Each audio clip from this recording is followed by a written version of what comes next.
Bapak darahnya diambil tadi sakit nggak Pak? Enggak, enggak, Nggak sakit ya? Pas ditusuk gitu nggak sakit ya Pak? enggak ya. Mana?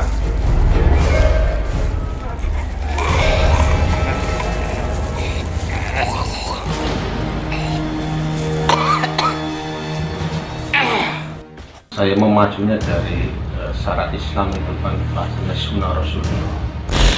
Menimbulkan perbaikan, bukan justru menimbulkan efek samping yang akan memperparah penyakitnya.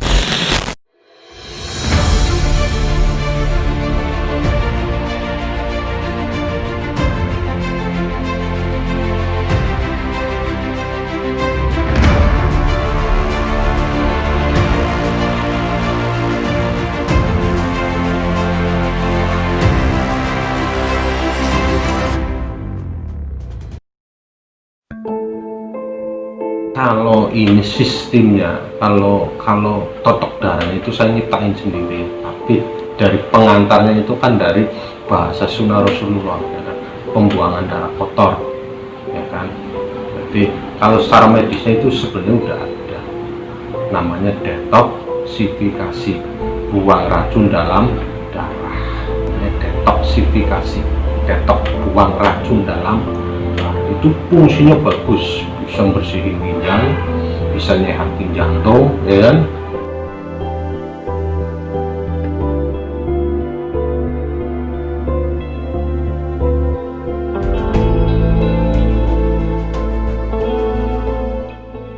Totok darah atau Beckham. Pengobatan alternatif ini sedang menjadi primadona di kalangan masyarakat. Dari mulai artis hingga politisi mencoba melakukan terapi yang disebut-sebut sebagai terapi ala Rasulullah. Totok darah atau Beckham disebut al-fashdu dalam bahasa Arab.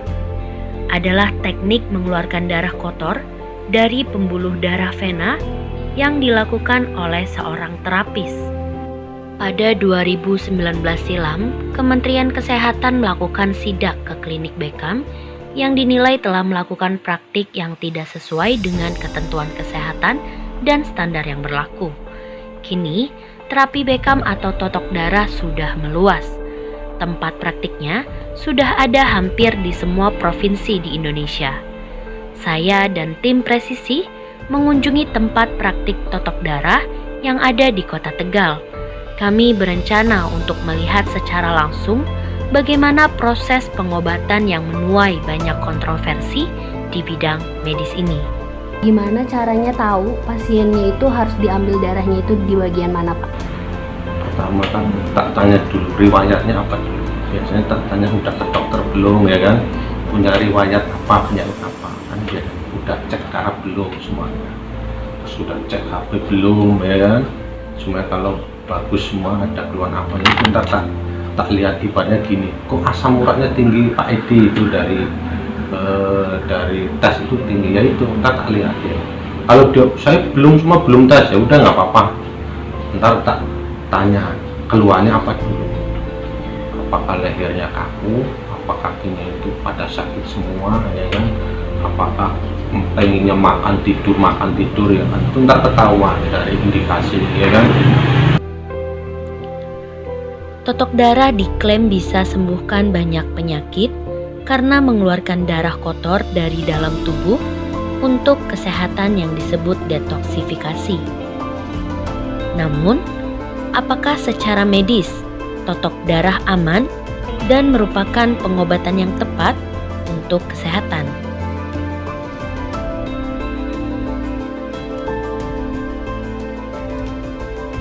Apakah secara medis totok darah, di mana mengeluarkan darah dari dalam tubuh untuk pengobatan atau bekam itu diperbolehkan? Terapi bekam lebih banyak kontroversinya di masyarakat karena risikonya lebih dominan. Terapi bekam sebetulnya bisa aman untuk beberapa kasus kecuali, nah ini nih kontraindikasinya, yaitu ibu hamil, kemudian wanita yang menstruasi, patah tulang, pasien-pasien kanker, lansia, pasien anak-anak, atau orang yang mengkonsumsi obat pengencer darah. Pada penderita gangguan gagal organ, misalnya gagal ginjal, gagal jantung, edema paru, edema ginjal, dan lain sebagainya. Kemudian gangguan pembekuan darah, misalnya pada penyakit hemofili atau kelainan darah yang lain. Efek samping dari bekam atau totok darah dari segi medis adalah satu, luka sayatan. Pastilah ketika seorang terapis itu akan mengeluarkan darah agar tertampung di dalam cawan, dia harus membuat sayatan di area kulit. Namun resikonya nih, kalau alat yang dipakai untuk menyayat kulit tadi nggak steril, bisa jadi pisaunya ini tidak disteril setelah pemakaian pasien sebelumnya, atau tidak menggunakan alat yang baru, sehingga terjadi penularan dari pasien sebelumnya ke pasien selanjutnya. Kalau yang pasien awal tadi punya virus hepatitis, virus HIV, atau yang lain-lain di dalam darah. Kemudian yang kedua, luka sayatan terbuka ini rentan mengalami infeksi kalau tidak ditangani dengan tepat ya.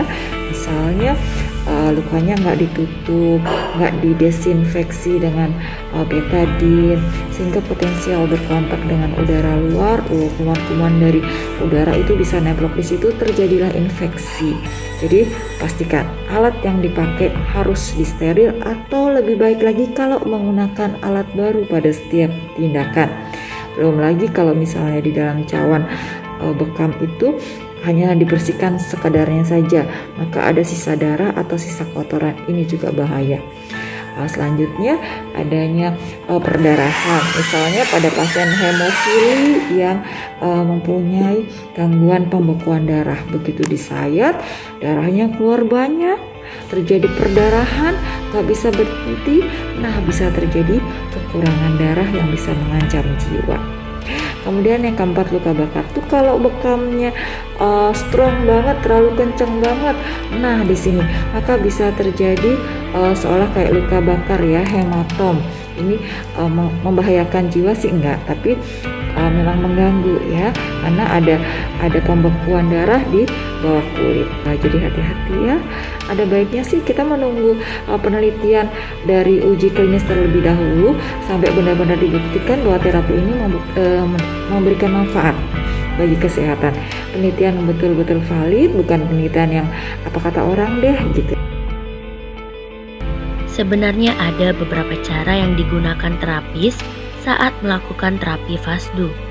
Ada yang menggunakan alat bekam untuk memaksa mengeluarkan darah dari dalam tubuh. Ada juga yang menggunakan pisau untuk menyayat hingga jarum pada pasien. Untuk jarumnya yang dipakai Pak, apakah sekali pakai atau bagaimana?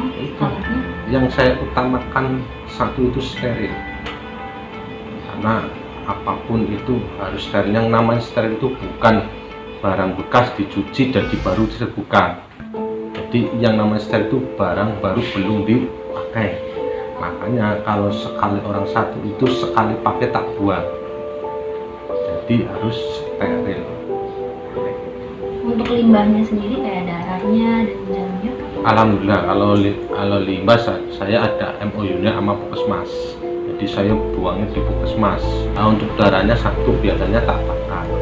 Di tempat praktik milik Pak Edi, saya dan tim presisi bertemu Bapak Henry. Beliau berprofesi sebagai dosen yang datang jauh-jauh dari Cirebon ke Tegal untuk melakukan terapi totok darah. Udah berapa tahun sih mas? Sejak masih di sana berapa tahun? Bukan cuma berapa kali, udah berapa tahun, hampir 2 tahun lebih lah. Lebih memilih pengobatan tradisional kenapa Pak? Pertama sudah ada perbedaan ya antara yang medis pakai obat-obatan sama pakai drug dan sebagainya. Dan saya sepertinya lebih nyaman, lebih enak. Yang saya percaya lebih nyaman lah daripada pakai obat-obatan kimia. Dari ibu dulu pernah ada sakit asam urat sama kolesterol sempat nggak susah ya kalau bangun tidur habis subuh mau subuh itu susah berjalan. Terus dapat info dari temennya, coba ke sini merasa enak nyaman. Terus ketika saya pulang ke Brebes, ibu cerita, udah akhirnya nyoba ikuti kita ke sini. Banyak pasien yang mengklaim sembuh dari penyakit seperti diabetes, stroke, dan lain-lain setelah menjalani terapi totok darah. Ya, jadi pada saat terjadi pengurangan volume darah, pengurangan kekentalan darah, itu menimbulkan oksigenasi menjadi lebih baik di dalam aliran darah. Nah, rasanya badan lebih enak dong. Belum lagi sugesti yang memang dipunyai oleh para pasien ini. Namun kemungkinan hal ini tidak bertahan lama karena penyebab dasar dari penyakitnya itu tidak diteratasi.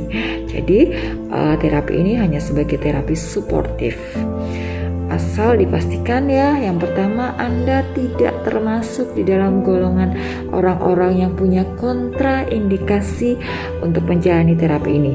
Yang kedua, asal dipastikan peralatan yang dipakai steril sehingga tidak menimbulkan penularan penyakit antar pasien. Silakan dicoba, hati-hati, konsultasikan dulu kepada petugas kesehatan.